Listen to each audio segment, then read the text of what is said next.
Hi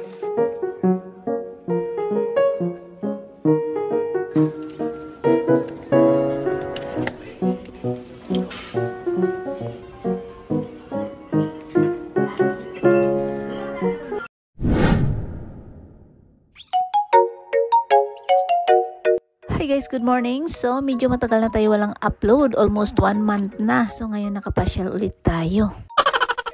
Samahan nyo ako, mag-ukay-ukay ulit tayo. So, let's go. Umpisahan na natin at hanggang dulo sasamahan nyo ako. So, ito mga pre-love to na LV. Lahat maganda naman yung quality at puro ano lang siya guys, mga monogram. So, ito na nga, ilalagay ko na lang sa screen yung mga presyo.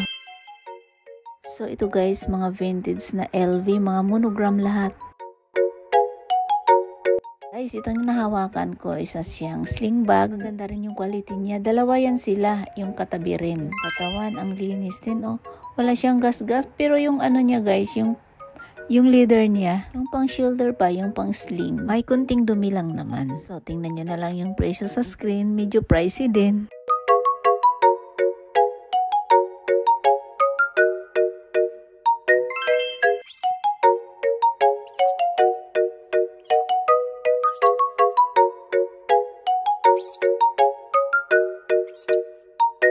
Napakaliit lang to sa personal, medyo malapad lang ng konti at napakalinis, mukhang bago pa at ang ganda rin ng style. Pero yung presyo, ganon talaga guys. Pero kung bago to, naku, baka 100k to pataas guys. Guys, bet ko yung style niya dahil malapad yung puwet, marami ka rin mailalagay kahit maliit lang siya tingnan ha. Solid naman dahil malinis, wala siyang watermark.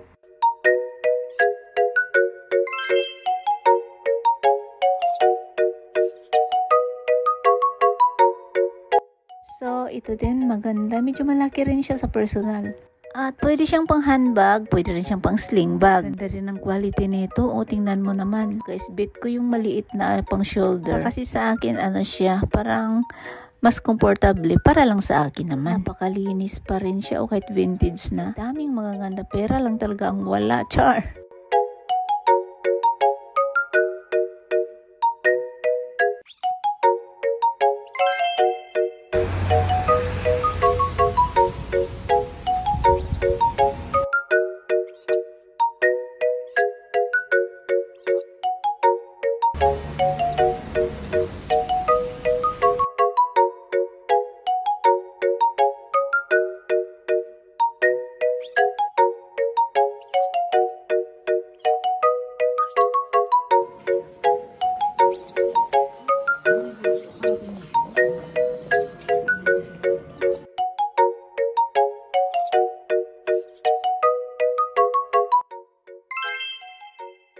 So, dati sikat na sikat yung mga ganitong style. Uso kasi ito dati, mga 20 years ago. Hanggang alam mga char. So, ito naman, may kunting dumi yung hawakan talaga. Pero yung katawan naman, okay naman. Walang gas-gas. Ito lang talaga, oh. At wala na rin siyang kasamang susi or yung pang-lock ba.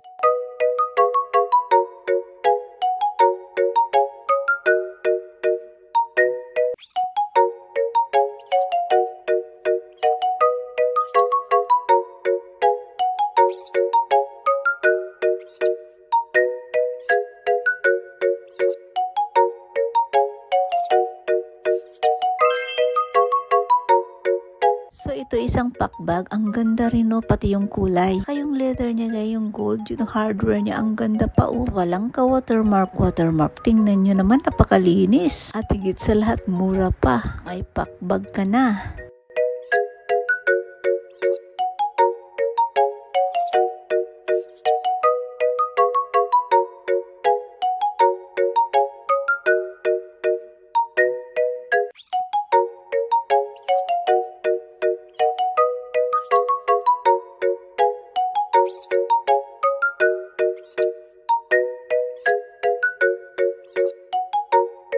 Ito naman isang Demier, pero ang ganda nito guys. Napakaliit lang siya, napakalaki naman yung presyo. Ganun talaga, pag maliit, small battery ball. Ito ang uso ngayon. Alam nyo guys, parang isang dangka lang talaga siya guys sa personal. Laki sa camera no, char. Pero parang ang liit lang talaga niya. Ganda, mukhang bago pa. Una, akala ko yung malaking wallet lang tingnan, char. So may pang sling bag pala siya at sa harap may maliit na pocket. Simple ang style pero yung presyo naman medyo pricey din. Pero yung quality naman solid din, ang ganda.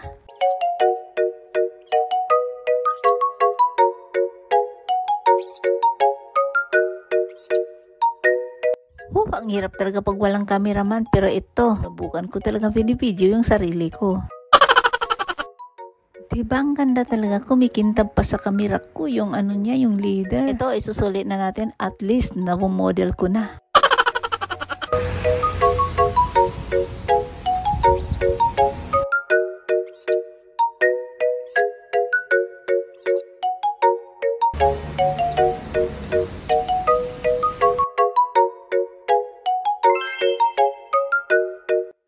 Ito naman ay isang Demier na belt bag. At maganda pa rin yung quality niya. Tingnan nyo naman, kumikintab din sa camera ko.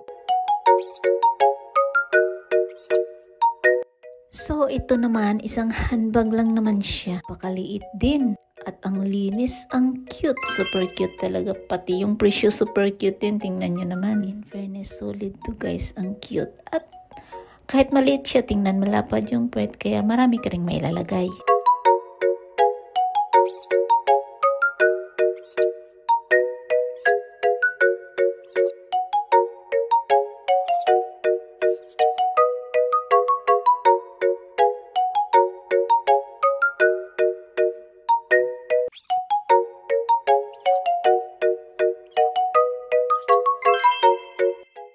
So, pag konti lang ang budget mo, pag wala tayong budget, ito na lang ang atin guys. Mukhang bago at malinis pa. Isang handbag. Super cute na Coach. Ang cute din ng kulay. At ito din yung katabi niya. Super affordable lang para sa atin pag wala tayong budget. Fairness naman, maganda yung quality at ang kulay pa niya. Ang lakas makababae, diba? At tingnan nyo naman, solid. Tama lang din yung laki. Hindi super liit. Hindi rin super laki. Towis naman siya. Pwede siyang handbag at pwedeng sling bag.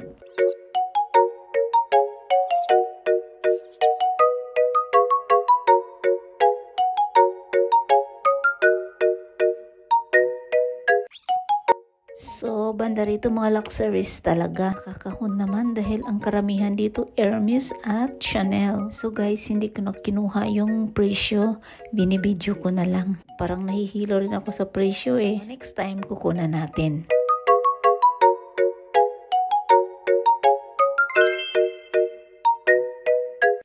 Guys, ang tawag sa bag na to, nakalimutan ko kasi. So anyway, isa naman itong Christian Dior. Napakamura pero ano siya guys, talagang gamit na rin. Kasi yung leather niya kasi nagfe-fade. Pero kahit luma na to, inaalagaan to dahil maganda pa yung quality.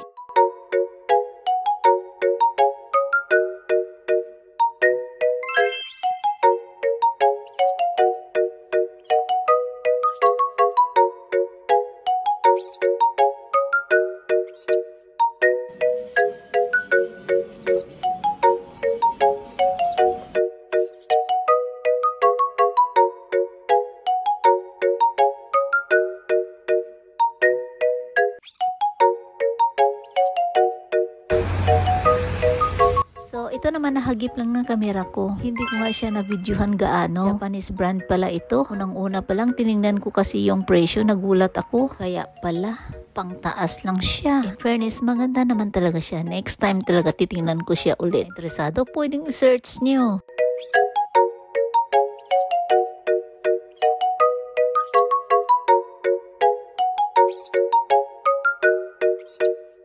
Ito naman ay isang Longchamp. Ang ganda, ang cute. Pati yung kulay niya, napakaganda. Maliit nga siya, pero yung puwet naman malapad, kaya marami ka ring mailalagay at napakalinis pa. So, ito naman ay two ways. Pwede siyang sling bag at handbag.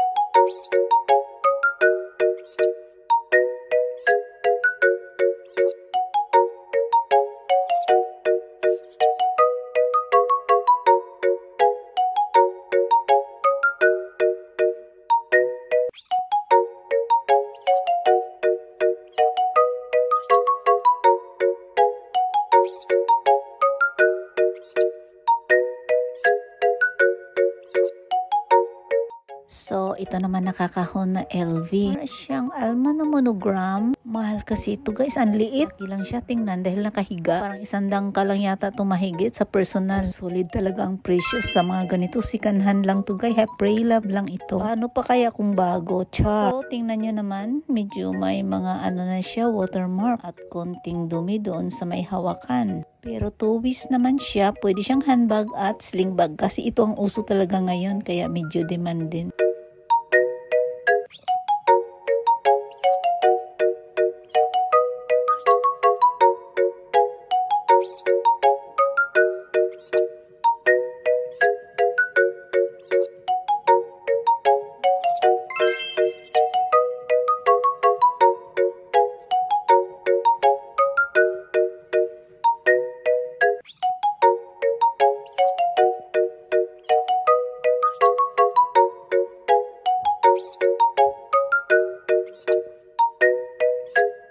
Kahit saan ka pupunta, marami talagang LV na ano yung pang travel bag. Dami kahit sang ukay-ukay. Ano ba yan? Hindi na sila nag-LV guys dahil mabigat din kasi. Itong travel bag na to ang ganda. O, tingnan nyo naman, walang ka-watermark. Walang dumi. At maganda pa talaga yung material niya. Quality, mukhang bago pa. Kumikintab pa sa kamera ko. Tingnan mo naman yung mga hawakan niya guys. Ang ganda pa. O, tingnan mo. May pang sling bag rin siya. Panglagay sa abaga. Yung pang shoulder bag, hirap talaga magtagalog. Mura na. Ang ganda pa. Ang laki rin. O, dito banda. Umuulan ang LV guys. O, tingnan nyo na lang.